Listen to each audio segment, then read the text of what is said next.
Soca Vitre, le spécialiste de la menuiserie en aluminium, des volets roulants, des vitres et des rideaux métalliques. Tinella.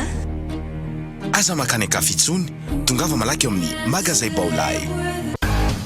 Pour votre formation après le bac, ISA, Institut supérieur d'Antananarivo. Soca Vitre, magasin Vaovao, ISA, Institut supérieur d'Antananarivo, an'olotro anao ny Vaovao.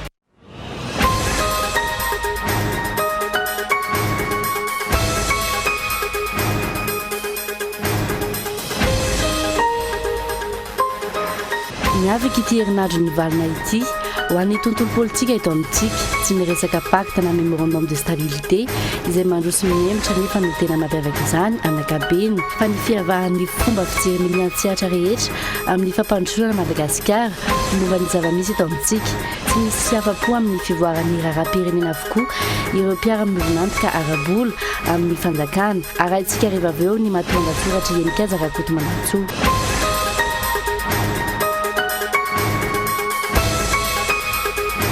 Tombotsoan'i Madagasikara sy France nanavozana ny accord cadre ho ny Prime Ministre Ravelonarivo fa madiana tandrazana izany raha tsy fampierana amin'ny malagasy na farafaratsiny ny teknisiana sy ny antenimieram-pirenena ho ny mpandinika fiarahamonina maro.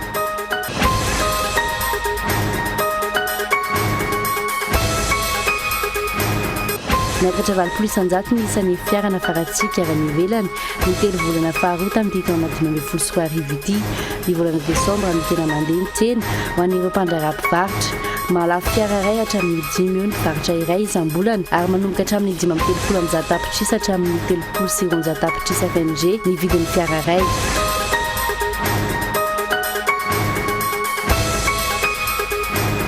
Taorian'ny teny talata volon'ondry sakadin'andriana anjaran'ny iray aman-dreny teny sabotsy namina indray androany mitoy ny hetsiky ny fikambanam-behivavy malagasy miara-miainga ho fanamavianana arak'izay tratra ny fasahirana ny tatsaha amin'izao fampidirana mpianatra izao.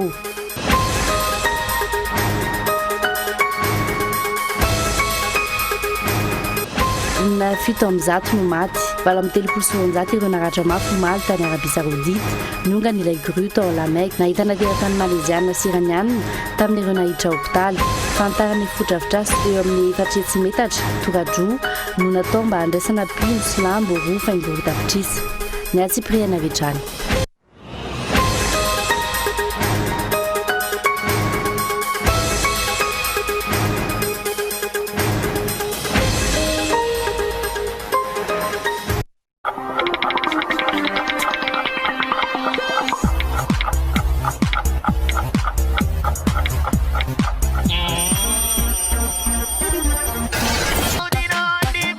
Soca Vitre en Outapénac.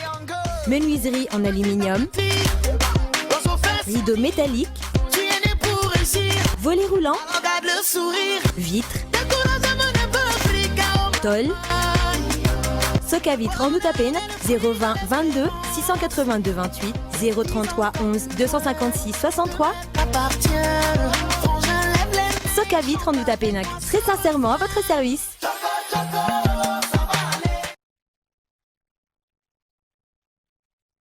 Ny hazo ny vaniko lakana, ny taninandriny ny tsara. Ny orinasa Madagascar Évolution Immobilier dia vonina anome fahafa-po anao an-trano an'izay mikasa hividy tany. Toerana maro azo isafidianana no atolotra ho anao amin'izany toy ny eo Amboanjobe, Bevalala, Ambatomirahavavy, Jangaina, Antsahamarifosy, Manandrina, Ambohimanga. Maimaimpona ny fitsidiana ary mampandrisaina anao amin'ny fikarakarana ny taratasy rehetra. Gora mila fanazavana fanampiny ianao dia aza misalasala miantso ny laharana 033 21 099 06 034 14 099 06 na 22 566 54.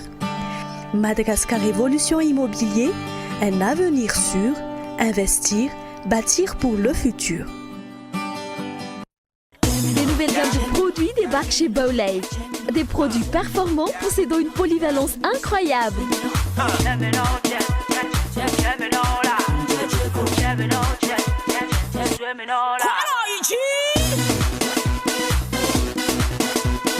Des produits de première qualité, premier choix, marque originale, qui transforme votre univers avec modernité et savoir-faire. Vaovao, toujours meilleur. Pour votre formation après le bac, ISA, Institut supérieur d'Antananarivo Ampatsakan Ambulkanj, vous propose les modules suivants. Secrétariat de direction, bureautique, informatique, filière, gestion et management d'entreprise, commerce international et opérations douanières, commerce force de vente.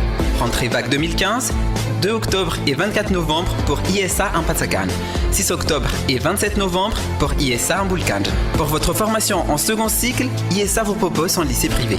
Seconde, enseignement général, technique commerciale. Première, S, L, technique commerciale. Terminale A, C, D, technique commerciale. Matière informatique pour chaque niveau. Rentrée, octobre 2015. ISA Ampatsakan, derrière Knapp Saint-Péflou. ISA Ambulkanj, premier tournoi à gauche vers Biblave après arrêt bus et Désanabusque 182. Contact 034 16 678 21 033 81 594 33.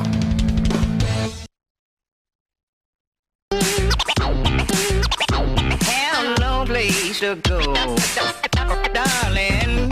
Hello, place to go. Hello, place to go.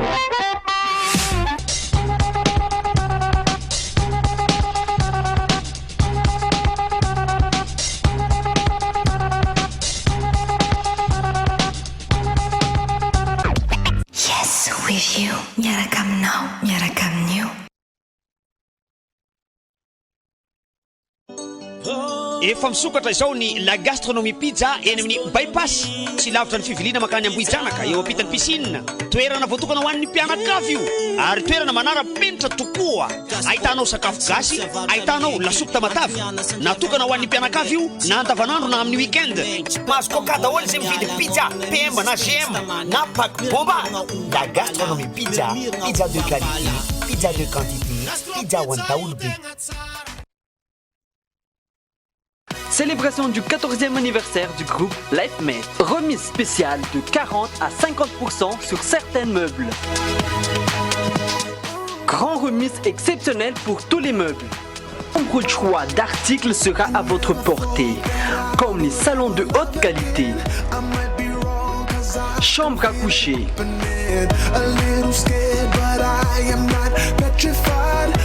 table à manger en marbre ou en bois massif, table bureau. LifeMed remercie à tous ses fidèles clients et ouvre à toutes et à tous ses portes. LifeMed à Missal. Vacances mlai, ararot ni illimité night, illimité daol ni SMS. Signante. Makanamro best friends tel safidno, manjich ni ala tutul, am sivural, acham enora marain, am vidin arrivoire TTC Mood, asu yang ni 224 étoiles 3. Mlai hein?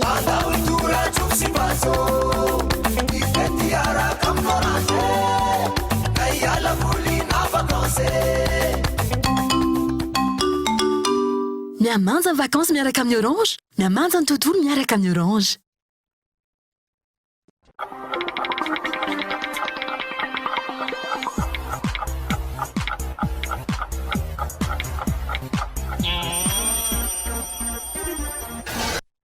Dia mbola faltafaraka aminao indray tompoka lasomboka avy amin'izao takariva izao tonga soa indray atao anatin'ny fampalambaovao ny fahitalavitra Akolo TV miara-manokana ireo mpanaraka izany amin'ny alalan'ny fahitalavitra FM any amin'ny faritany Toamasina, ny fahitalavitra DSTV any amin'ny faritany Antsiranana ary ny fahitalavitra TNTV any amin'ny faritany Fianarantsoa. Ampahafantarantsika ety ampiandohanina fa mandray vahiny ny sampana fampalambaovao amin'ity androany ity. Andriamatoa tendry mamiko no vahintsika marobe tamintsika mpanaraka ny fampalambaovao namaly ny antso izay nataon'izy ireo tao amin'ny Facebook amin'ny fandefasana selfie na vidéo tamin'ny anarany gasy iray resaka ny mikasika izay indrindra no antodiany eto amin'ny fampahalam-baovao amin'ny androany ity fa mialoha izay aloha ny vaovao ny politika no isantarasika ny fiarahana ny avaka ity herinandro nivalina ity ho an'ny tontolo politika eto amintsika tsy niresaka pacte na ny memorandum de stabilité izay mandroso mihemitra nefa ny tena nampiavaka izany amin'ny ankapobeny fa ny fiavahan'ny fomba fijery ny mpiantsehatra rehetra amin'ny fampandrosoana ny Madagasikara momba ny zava-misy eto amintsika mazava ny an'ny mpitondra fanjakana ho tohizany ny fomba fanao politika tato anatin'izay roa taona izay mazava ihany koa ny an'ny mpamatsy vola tsy azo atokisana ny governemanta amin'izao fotoana izao momba ny tsy fandriampahalemana manokana tsy fantatra intsony ny tena marina ary ny matoan-datsoratry Enikazarakotomanantsoa na inona lazaina amin'izao fotoana izao nanamarina ny famakafakana sy ny vaovao miainga avy amin'ny zava-misy ny tranga iaina ny firenena izay nentin'ny mpanao gazety teto amin'ny Kolo TV sy ny Kolo FM ny faneho-kevitry ny mpiara-mombonantoka amin'ny firenena malagasy avy any ivelany. Ny bemarenina sy ny manao fanahiniana tsy iaino sy ny mikipy mba tsy hijery no tsy mahafantatra ankehitriny fa tsy araka izay ilazana azy ny fiainam-pirenena ary tsy miroso any amin'ny fampandrosoana velively ny zava-misy amin'izao fotoana izao. Ela fikenina sa ela fiomanana sa ela fiasa. Tsy mbola hita foana ve ny lalana hombana hatramin'izao. Tsy ny mpanao gazety na ny mpanao politika malagasy irery intsony no mitsikera mivantana. Mihirahira ny hoe tantandalana sy ny fanjakana tsara tantona ny gouvernement Ravelonarivo. Manipika ny tsy fisiany mangarahara amin'ny fitantanana ny volam-panjakana kosa ny banky findraman'ny fitondrana vola ampiasaina tahaka ny BAD. Mamerimberina ny fisian'ny filaminana ny tompona andraikitra isan-tsokajiny nanipika ny tsy fanavahana mpitandro filaminana ny sivily sy ny dahalo ny PNUD. Mitokana zavabita etseroa ary mamerimberina ny asa fampandrosoana efa mandeha amin'ny faritra maro eo ambany fitarian'ny filoham-pirenena ny minisitra isan'ambaratongany. Fa tsy hihoatra ny 3.300 ny tahan'ny fitombon'ny arkarena raha 500 no tanjona napetraka tany am-piandohana hoy ny banky iraisam-pirenena. Tsy vitan'izany fa tsy mety resy lahatra hanotona vola be ny FMI na dia efa betsaka aza ny fampanantenana nataon'izy ireo. Mbola maro ny fipetra takiny. Raha jerena mahintsy zany, ny avaka ity herinandro ny valina ity, fa herinandro ny songadinany hoe tsy de miteniteny foana avokoa akory ireo malagasy praitandrazana izay mamerimberina fa tsy any amin'ny tokony ho izy ny lalakizorana hitondrana ny fampandrosoana ankehitriny ary mazava fa misy fomba fanao tsy hipetrahan'ny fifampitokisanao na eo amin'ny samy malagasy na eo amin'ny malagasy sy ny vahiny. Mazava zany fa misy fiovana sy fanovana maika sy amin'ny amehana ilaina ataony ny fitondram-panjakana. Na tiana na tsy tiana tsy maintsy miezaka miroso any amin'ny fametrahana fitoniana ny fitondrana. Fitoniana ara-politika amin'ny alalan'ny fametrahana ny hery politika rehetra amin'ny toerana mendrika azy avy araka ny tanjaka sy ny voafaritry ny lalàna momba izany. Na ny filoham-pirenena aza efa imbetsaka ny namerimberina fa ilaina ny fiaraha-miasa amin'ny rehetra. Saingy hatreto aloha ny TIM, ny MTS ary ny HVM io voafaritra hoe rehetra io hany ka lasa miteraka hatrany amin'ny fanilikiliana eny anivon'ny fiarahamonina izany. Lasa resaka tombotsoa manokana sisa ankehitriny no hidirana amin'ny antoko lehibe eo amin'ny fitondrana ary lasa fisainana raiky tapisaka ny hoe raha tsy akaiky ny mpandoa bary, raha tsy mitovy hevitra amin'ny mpandoa bary dia ho sahirana. Toy ny hoe tsy misy hasiny, tsy misy langany rehefa tsy miara-miasa amin'ny fitondram-panjakana. Ny zava-misy anefa, ny fiainam-bahoaka, ny tsy fisian'ny fitoniana politika sy ny tsy fisian'ny firindran'ny fiaraha-miasa eo amin'ireo hery politika eto amin'ny firenena no mitarika hatrany amin'ny fikatsohan'ny asa izay tokony atao isy fiantraikany amin'ny fiainany isam-batan'olona. Profon'izany, tsy lany hatreto ny lalàna amin'ny feno volam-panjakana eto miasa noho ny fikatsohan'ilay pacte de responsabilité sy ny resaka samihafa momba ilay hoe memorandum. Misalasala ihany koa ny mpampiasa vola hanampy satria na ny vola nampiasaina hatramin'izay aza tsy mazava hoe ahoana ny fomba nitantanana azy. Ny volam-panjakana amin'ity taona ity ohatra tsy misy fanitsiana, tsy misy fandrafetana hifanaraka amin'ny zava-misy na dia maro aza ireo fiovana teto amin'ny firenena. Ireo rehetra ireo noho ny kajy politika sy ny fitarazoan'ny fandraisana andraikitry ny mpitondra ary ny fandraisana fanapahan-kevitra. Ny zava-misy aloha izany tamin'ity herinandro ity, karazany nilahatra tamin'ireo mpanara-baovao sy olo-pirenena maro manerana ny nosy izay resy lahatra amin'ny tokony hanovana ny famindra ny fitondrana ankehitriny ireo mpamatsy vola sy ny sehatra iraisam-pirenena samihafa. ny fanaokevitrireo vahiny ireo izay tsy tongatonga ho azy fa misy dikany hatrany raha ny zava-nisy hatramin'izay teto amin'ny firenena. Mbola ampelatana ny vahiny manontolona amin'ny ampahany betsaka ve ny fiarovana ny tany ny Repoblikan'i Madagasikara. Fanavaozana ny fifanarahana ara-miaramila amin'ny Madagasikara sy Frantsa no tena votoaty ny accord cadre na ilay accord de coopération vaovao nalehan'ny Prime Ministre Jean Velnarivo tany Frantsa farany teo.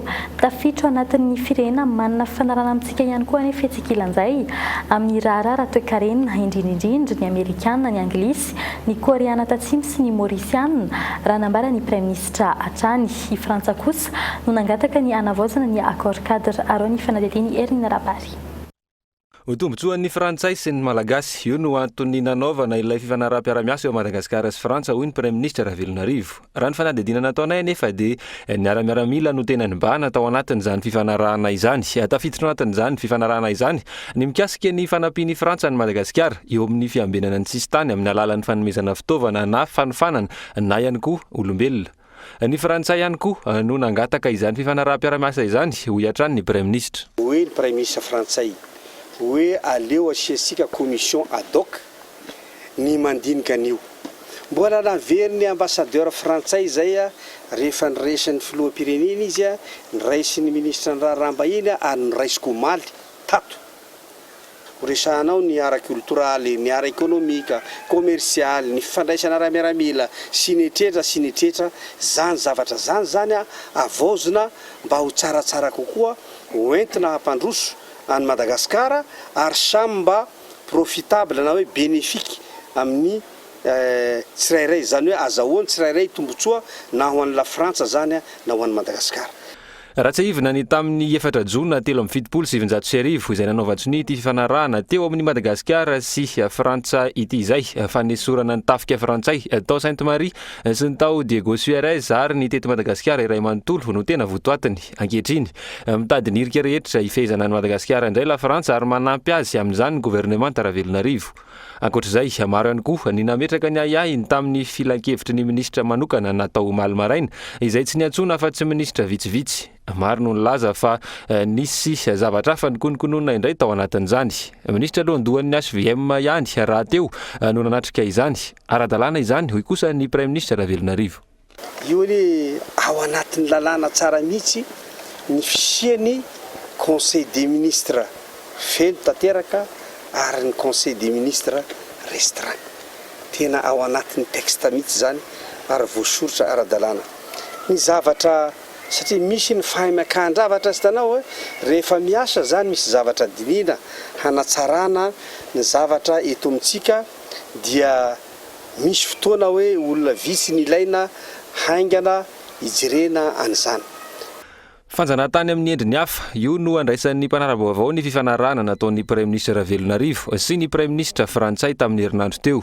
Ao ihany koa ireo milaza fa manomboka mahatsapa ny fitondrana fa malemy ka lasa tsy maintsy mila vonjy amin'ny firenena Frantsay.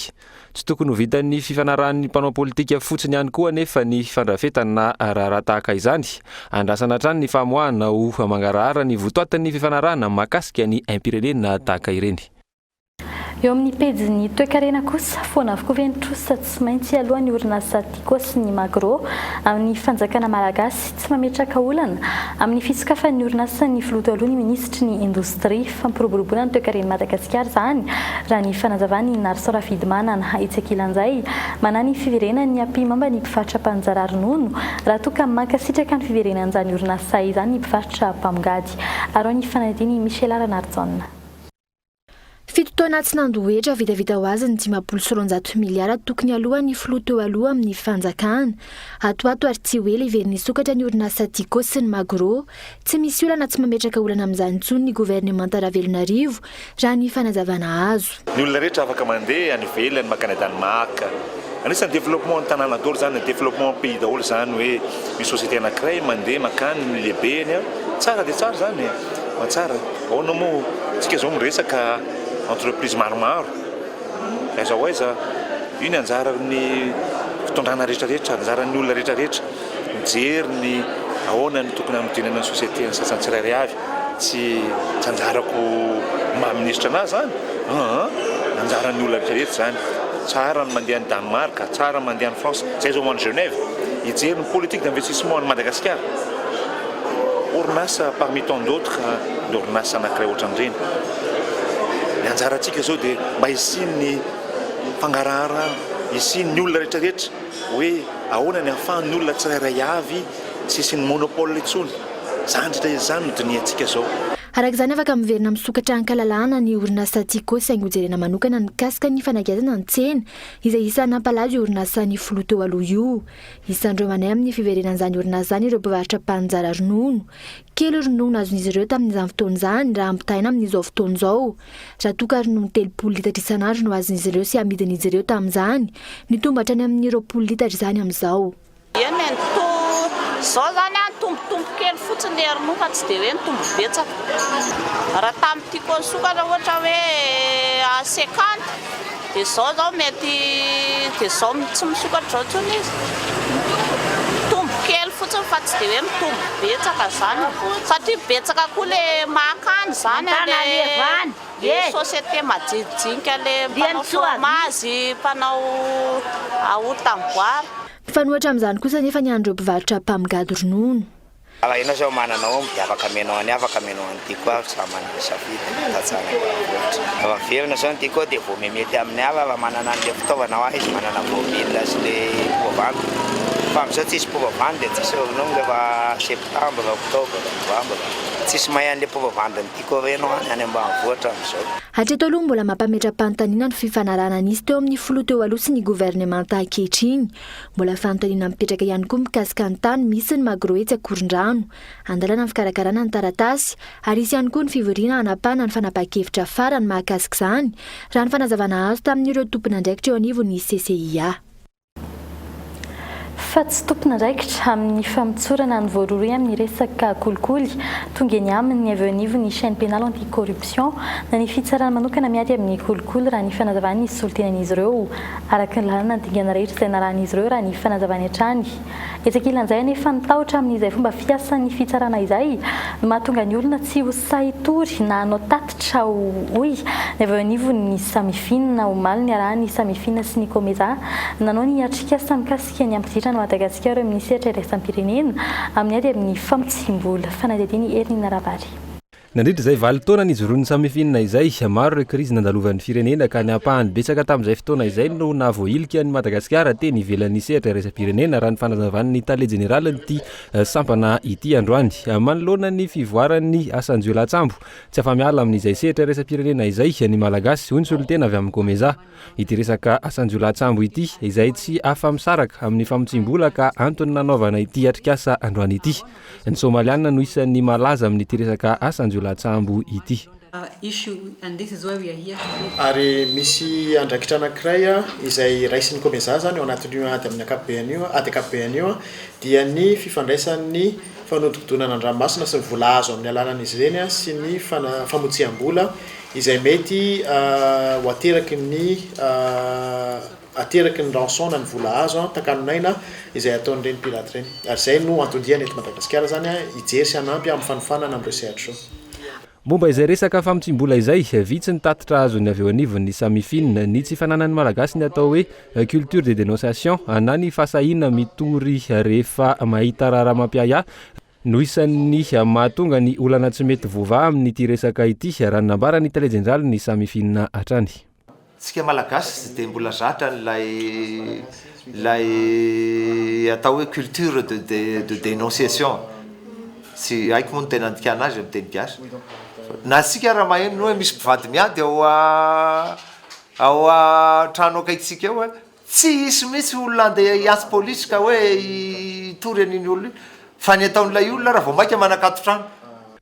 Ny goragora avy eo anivon'ny fitsarana matetika no antony mahatonga izay tsy fasahin'ny olona mitory izay raha ny fanazavan'ny teknisianina maro amin'ny resaka kolokolo ohatra. Efa nilaza ny tale general ny Bianco fa ny chaîne pénale no tena isan'ny mahatonga ireo olona voaroiroy ho very anjavony. Ohatra ilay resaka gros bonnet tamin'ny raharaha bekasy farany teo. Nandiso izany kosa ny avy eo anivon'ny ity fitsarana manokana ity. Sarotsarotra zany ny hoentina eo anatrehan'izany chaîne pénale zany dia tsy maintsy mandalo ihany koa zany ny fanadihadiany ny mpitsaram-panao famitorana. Rehefa vita zany ireo fanadihadiana rehetra ireo zay vao makany amin'ny fitsarana mpamoaka didy zany ny raharaha. le izy moa zany tsy hoe votsitra daholo fa mbola mandeha ihany zany mitoy ireo raharaha ireo saingy kosa zany a raha ohatra ka hitan'ny mpitsara moa zany fa hoe misy ny tokony hitazomana an'le olona dia tazominy ny olona.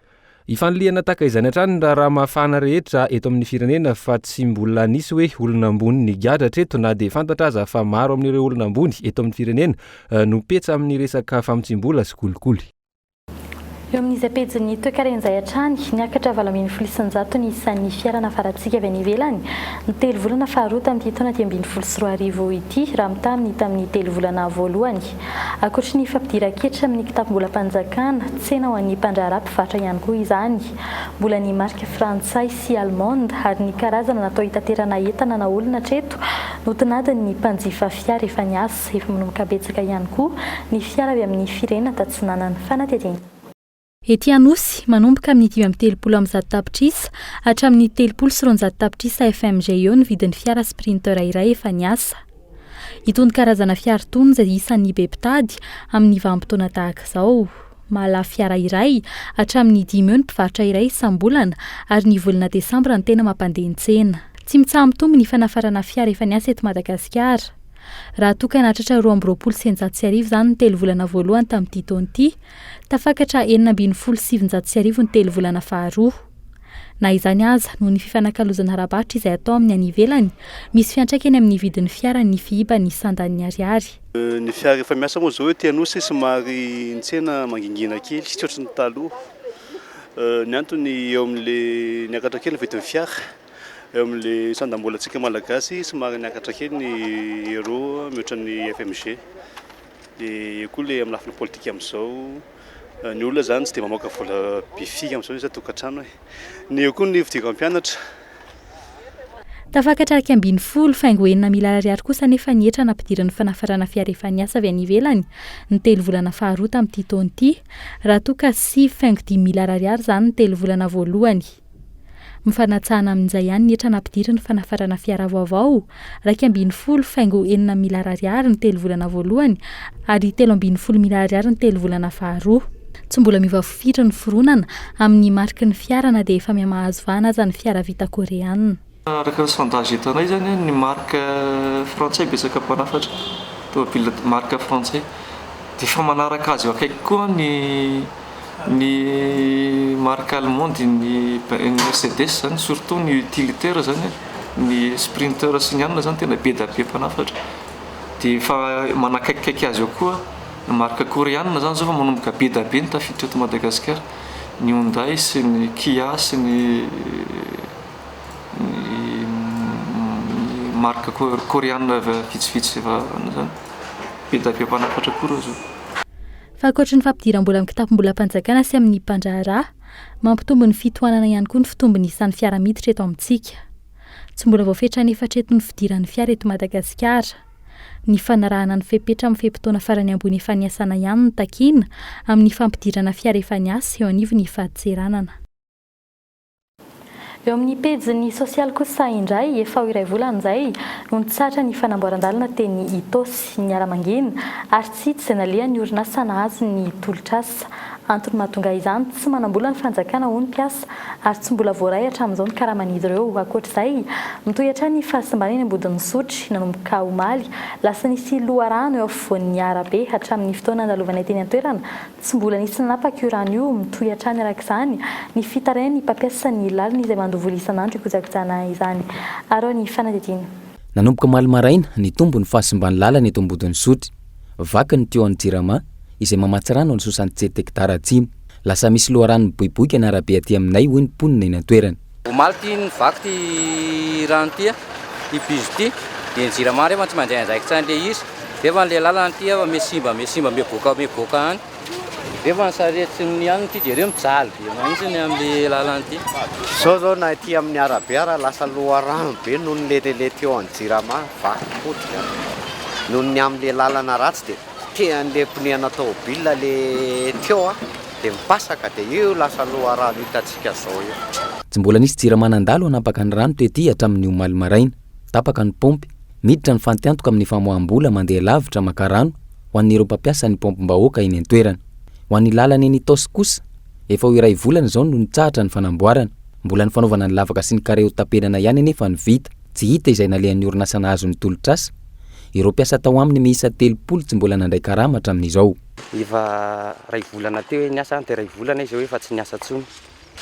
Le olana de hoe tsy mivoaka le volana le fanjakana tamin'ny ray volana iny de najanona aloha le asa. De amin'ny karamana le fanesana iny mandrakizao mbola tsy azo ihany. De zay nahatonga ny janona tety nefa na volana raitsiny ary mbola kely de kely. Nefa izy miteny fa tsisy volana rotsony ihany. Manoloana ny faratsiany lalana sy ny fikojakojana azy, nilaza ny ministry ny asa vaventy Roland Rantsiraka fa miandry ny conférence de bailleur amin'ny volana novambra ny vola ampiasaina amin'ny fanamboaran-dalana. Nilaza kosa ny ministry ny vola sy ny teti-bola omaly fa natokana ho an'ny fikojakojana ny sosialim-bahoaka ny vola azo amin'ny mpamatsy vola, ary isan'izany ny fanamboarana ny lalana. Mbola veritsika indray hoe le izy fa globalement 305 millions de dollars montant portefeuille fa anatin'izay misy projet mahakasika ny ataoko hoe infrastructure routière agricole, assainissement zay any amin'ny projet sociaux intervenir betsaka tokoa mibande eo anatin'izay. Hatreto tsy hita izay fandraisana niraikitra ataon'ny mpitondra fanjakana amin'ny fanamboarana ny lalana, na ny lalam-pirenena izany na ny lalana communaly. Araka nefa ny toterina omaly mitotaly 710 miliyara ariary ny vola tokony ho azon'ny fer na ny fond d'entretien routière avy amin'ireo mpandraharaha solika misa 4 eto amintsika no mbola tsy voaray. Manodidina ny 700 miliyara ariary isan-taona ny tokony ho azon'ny fer, ary avy amin'ny mpandraharaha solika ny 700 isan-jato ny vola ampiasaina. Raha tsy hivina 720 sy 200 ariary isaky ny litatra no alohan'ny mpampiasa lalana rehetra ho an'ny fikojakojana ny lalana ho an'ny mpividy lasantsy ary 720 ariary ho an'ny mpividy gazoil. Eo amin'izay pejy ny sosialy izay hatrany fahombiazana ny hetsika hashtag gasiray izay nitariny tanora malagasy enina mianadahy sy tanora komoriana iray izay mpiara-mianatra tamin'ny sekoly lehibe iray to Andrenivohitra. Hetsika ara-tsosialy tsy misy loko politika tetika saniainga tamin'ny feon'ny fieritreretany tsirairay tamin'ireo tanora ireo ary nanaingana ny mpiserasera rehetra tamin'ny Facebook mba handefa sary selfie na video amin'ny alalan'ity tambazotra tserasera ity. Orinasa mpifandraisana lehibe sy malala-tanana ary orinasa vitsivitsy no nanona azy ireo tamin'izany nandritry ny hetsika. Selfie 4 arivo sy video misa 100 no nalefa ny mpanao Facebook tamin'ny hashtag gasiray. Vola mitetina 7 alina sy 1 tapitrisa ariary no voarainy izy 9 mianadahy tamin'izany no vola azo manontolo moa dia natao fanomezana ho an'ny mpiray-tanindrazana tsy manan-kialofana raikitra matory eny ambany tunnel ambany dieny misa 50 na zany fanampiana izany izay nahitana body fotsy sy sakafo ary savony. Totosany alakamisy alina teo moa ny fizarana ny fanomezana mikasika izay faraky nefa nambarinao teny am-piandohana dia vahintsika ny iray amin'ireo 9 mianadahy nantanteraka izay hetsika hashtag gasiray izay Andriamatoa Tendrimamiko miarabanao tonga sao eto amin'ny fampahalamba-voan'ny Kolo TV. Miarabanao ny ando miaraba ihany koa ny mpanaraka ny fampahalamba-voan'ny Kolo TV rehetra. Ho antsika mpanaraba-vao moa dia sambany nisy an'izay hoe mpiara-mianatra tapa-kevitra hitady vola hitady hevitra hanampiana an'ireo mpiray-tanindrazana tsy manan-kialofana moniny ambany tunnel eny ka tamin'ny alalan'ny antsoavy tany anatin'ny Facebook tany araka ny hitantsika rehetra no nentin'izy ireo na hantanteraka izany. Vitin'ilay hetsika ny alakamisy farany teo voazara ny fanomezana izay nangononareo maromaro ihany koa ny namaly ny antso ina ny andikanareo an'izay famalin'ny olona ny antsonareo izay tao anaty Facebook na ihany koa ny fanampinareo tamin'ny fantanterana ny hetsika iny.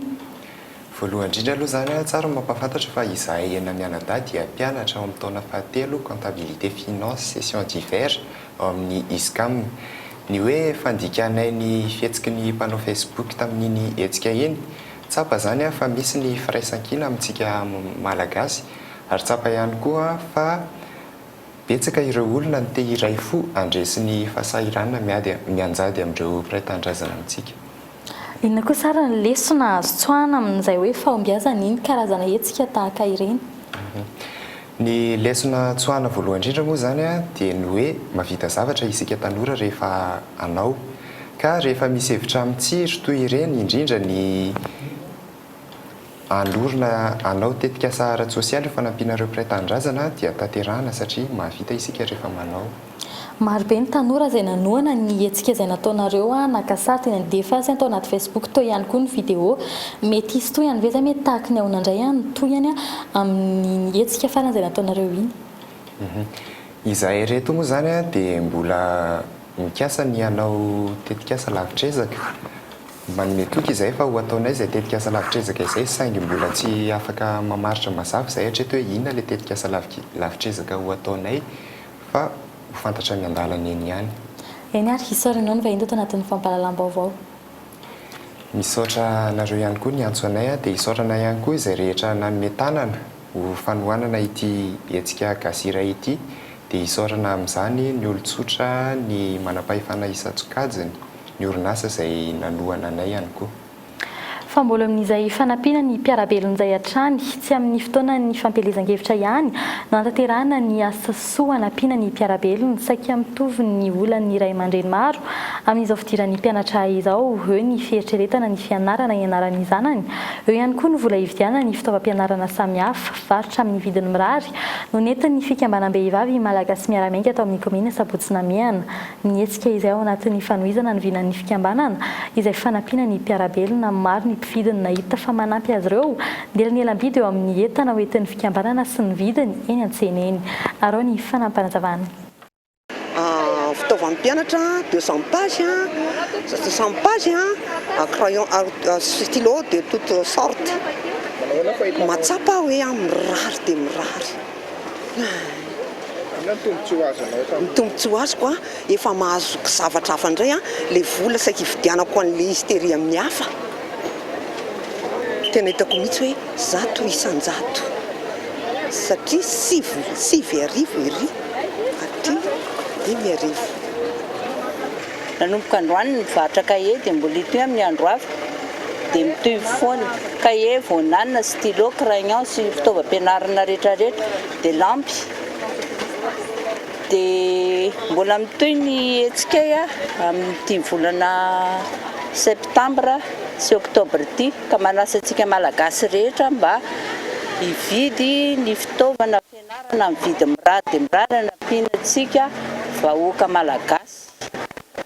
Aorianany hetsika androany dia ny talata amin'ny volon'ondry dia Ambohimanga no anohizana dia mahitsy dia Ivato izany no anohizana ny hetsika. Dia izay vehivavy malagasy miaramiainga dia misaotra betsaka amin'ny mpiara-miasa rehetra aminay amin'ny fanatotosana izao hetsika fanampiana ny mpianatra ray aman-dren'ny mpianatra. Aoriany fanosehana amin'ny fividianana fitaovam-pianarana mitodika tsikelikely amin'ny fividianana tablier na aron'akanjo indray ny ray aman-dren'ny mpianatra. Tapabolana mialoha ny fidiran'ny ankamaroan'ny mpianatra tsy mbola rotitra amin'ny fividianan'izany ny ray aman-dreny raha ny fanazavaan'ny mpivarotra mandinina R1,00 no manina amin'ny fividianana lamba sy fanjairana izany tablier izany amin'izao vanim-potoana manakaiky ny fidiran'ny mpianatra izao. Fanadidiny Lili Rabiata. Zay efa farany debeko anareo zay. Ety amin'ny tsena Benisotry manomboka amin'ny fameziveziny ray aman-dren'ny mpianatra mitady ravin-damba atao tablier. Manomboka amin'ny R2,00 metatra amin'ny lamba hatramin'ny R503,000. Miakatra amin'ny masokarena hodin'ny mpivarotra lamba vokatra ny fiakaran'ny vidin-damba hatrany amin'ny grossiste. Ny tompona andraikitry ny sekoly mividy lamba ambongadiny amidy any amin'ny sekoly tsirairay vokatra izay no mampandeha ny tsena ho an'ireo mpivarotra ravin-damba. Misy fianarana ray manontolo mihitsy dia mpampianatra na ny directeur na directrice mividy ety dia zairiny any dia amidy amin'ny mpianatra ny ray. Zay le izy. Miaina ve vidiny rehefa bebe? Rehefa makabetsaka izy loha dia misy mihena kely mividy. Mahazo fihenam-bidy kely izy rehefa makabetsaka.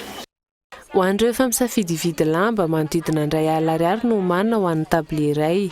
Ankoatra ny vidiny lamba, R4,000 natokana amin'ny fanjairana toy ny an'ity renim-pianakaviana iray ity. Tsy dia misy hoe homanina be fa efa eto foana koa manjaira dia efa fantatra le prix dia tsy dia hoe manomana be zany. Metatra ny lamba zao 500 sy telo. Dia nampanjaitra anazy 5 000. Iray metatra. Ao anazy ka. Telo andro mialohan'ny fidiran'ny mpianatra no mihamaro ny mpampanjaitra tablier raha ny fanazavandreo mpanjaitra ety Isotry. Hatreto, tsy mihoatra ny 5 isan'andro ny ray aman-dreny tonga mividy sy mampanjaitra lamba anaovana tablier raha toka mahatratra 10 isaky ny mpanjaitra ny zaitra voaray 3 andro mialohan'ny fidiran'ny mpianatra. lafo mba fatanteraka kosa indray manofa tany avokoa ny valopolo-isanjaton'ny mponina manorina trano azo eto amintsika ny trano azo izay mora andairany afo rehefa tonga ny loza farany teo trano azo misy 7 no indray kila teny Andravoahangy zazavavy kely 7 taona no namony eny tamin'izany olona 4 tranomay ary manodidina ny 590 ny trabona arahina maso ary orarana manomboka izao ny fanorenana trano azo teo anivony foko tany Andravoahangy manoloana izao tranga izao eto Andretsilavo no mitondra ny indiny mikasika izay. Antony roa lehibe no mahatonga ny mponina eto Andrenivohitra hanorina trano azo, lafo ny ekonomika, lafo ny biriky raha hanorina trano vato. Ankoatr'izay, manofa tany izy ireo ka trano azo no ahorina. Mora kokoa ny mandrava izany raha misy ny fotoana ilain'ny tompony ny tany. Fiainana zany fa iraha malala dia ny olona amin'izao tsy makasarotra intsony fa zara za mahita trano isitrihana dia ny resaka dépense zany nanaovan'ny olona trano azy aty aminay. Zany ny akamaroan'ireo dia le ravatrano teny Andravoahangy daholo dia nitady toerana moa tanin'olona le toerana dia tsy maintsy trano azo tsy maintsy ataova trano biriky tsy sarotra be ny trano biriky amin'ny tanin'olona. Araka izany misy ampahany betsaka amin'ny mponina ny tranga tahaka izao na eo aza ny fahavoazana. Mampitatra ny fahavoazana nefa ny trano azo raha tsy ilaza afa-tsy ny afo izay nitranga teto Andravoahangy ny talata lasa teo tamin'ny iray ora maraina. Kila forehitra avokoa ny trano 7 tafo sy ny fitaovana rehetra tao anatiny hatramin'ny biby fiompy sy ny saka. Entitra ny valitenin'ny fokotany raha nanontaniana momba ity tranga ity. Arahina maso ary orarana ireo mikasa hanorina trano azo ao anatin'ny fokotany. Ny namoana azo natao hoe fa manao torino kosa dia fa nilavonay. Nilavona mihitsy zay tsy mamea lalana mihitsy ny hoe namea varany hoe manovina ro trano azo. Satria raha malala fiaratsika mihita zao fa naizana azy ngeny toerana sekele trano azo dodolo no voly. Dia manisy rony sy zatra dia zay tsy mamea lalana an'izany izy mihitsy. Tamin'ny fotoana nandalovana tetỳ an-toerana, solotena avy amin'ny ministeran'ny mponina no nandray anarana ireo traboina. Raha tsy hivina, isa-taona no misy tranomay etỳ Andravoahangy sy ny manodidina. Trano azo avokoa ireo ka mampitatra ny fahavoazana. Tsy ny eto Andravoahangy ihany anefa, trano azo ihany koa no may teny Ambotony Sotry, Antsalovana izay nahamaizana trano manjatony mahery. Any ivelany olona 700 no maty 730 naratra mafy omaly tany Arabia Saoudite niongany ilay grue tao Lamek nahitana teratany maleziana sy iraniana tamin'ny nahitra hôpitaly trangany seho 10 andro mialohan'ny fantanterana ny Hajj fitaovam-pivavahana lehibe ho an'ny mpino silamo mikasika ny antanteraka izany fotoan-dehibe ho an'ny mpino silamo izany ny tompona andraikitra mahalona ny lozan'ny tranga omaly mbola tsy fantatra mazava ny antony nahatonga ny loza fa ny fisian'ny orana mivatravatra no sikatra tamin'ny oronan-tsara ny paritaka tamin'ny tambazotra sosialy fantarina ny foto-dravitra seho amin'ny 400 metatra toradroa no natao mba handraisana mpino silamo roa faingo roa tapitrisa. Amin'ireto vaovao nisongadina ireto tombontsoan'i Madagasikara sy Frantsa no nanavaozana ny accord cadre ho ny Prime Ministra Ravelonarivo famadihana tanindrazana izany raha tsy fampiarana amin'ny malagasy na farafaratsy ny teknisiana sy ny antenimieram-pirenena hoy kosa ny mpandinika fiarahamonina maro niakatra 7,700 kosa nisan'ny fiarana faratsika avy any ivelany tamin'ny 3 volana faharoa tamin'ny taona 2024 ity ny volana desambra no tena mampandeha ny tsena ho an'ny mpandrara mpivarotra ary farany taoriany teny talatany volonondry sy akadinandrina anjaran'ny iray aman-dreny sabotsy namena indray androany mitony hetsiky ny fikambanam-behivavy malagasy miara-miainga ho fanamaivana narak'izay tratra ny fahasairana ny tantsaminy izao fidirany mpianatra izao etỳ ampamaranana isarona manokana ny mpanaraka ny vaovaon'ny Kolo TV amin'ny alalan'ny fahitalavitra FMA ny Toamasina DSTV any Antsiranana ary ny TNTV any Fianarantsoa metraka ny veloma ho amin'ny rampitso indray veloma tompoko.